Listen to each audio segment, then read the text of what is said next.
Hey guys, this is Brad and Mike from Dallas Geek, and I know it's been a minute, but we're finally back with some more reading recommendations. I know, apparently people thought that we didn't read anymore.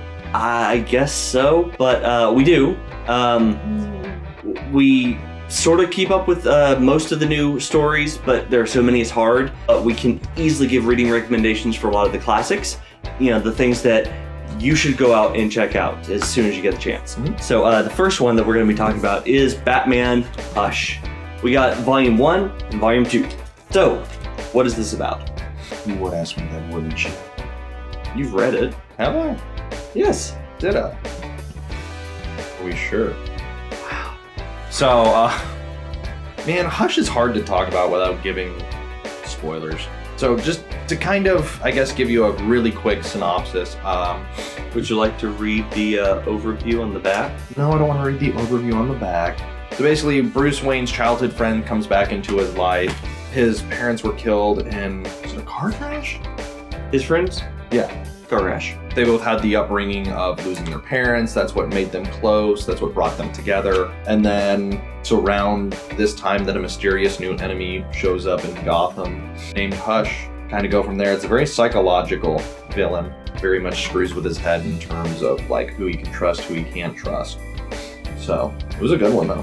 The writing from Jeph Loeb was absolutely phenomenal. He did such an amazing job at getting down to the more psychological elements of what makes Batman, and more importantly, what will break Batman. Yoink. The whole story starts out with just the craziest mess that, to be honest, will take a second to try to wrap your head around what the heck is going on.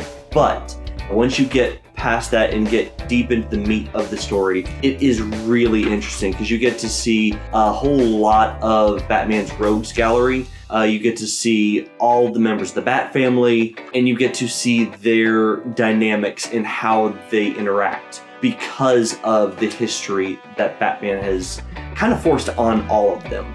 Whether you're talking about the villains or the Bat family, Batman has had such a profound effect on them, and this really dives into what does that actually mean.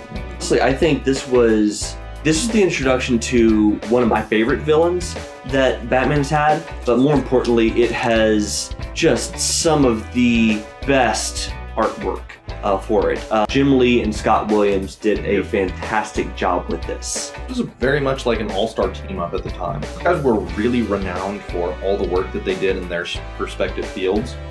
Jeph Loeb especially, his work with Batman, and then Lee and Scott Williams are fantastic illustrators. So these guys coming together to work on this was kind of like a dream matchup, and it really showed. It's hard to give you more because if we do, it's going to give so much away. But yeah, this is a very complicated story. Yes, it is. It has so many different elements that tie so closely into each other. Yep. And while a good amount of this is a relatively self-contained story, it also has a lot of elements of little pieces from other stories that created this. Right. So it's really, really hard to talk about without giving too much away. Right. And if you have not read Hush, read it. Highly, highly recommend. It is worth every bit of it. Absolutely. It's a great Batman mystery. Absolutely. No, if you like mysteries, if you like whodunits, this is the one. Oh yeah. This is the one that you're really going to want to start with. With that, this is Brad and Mike with Dallas Geek saying, see ya.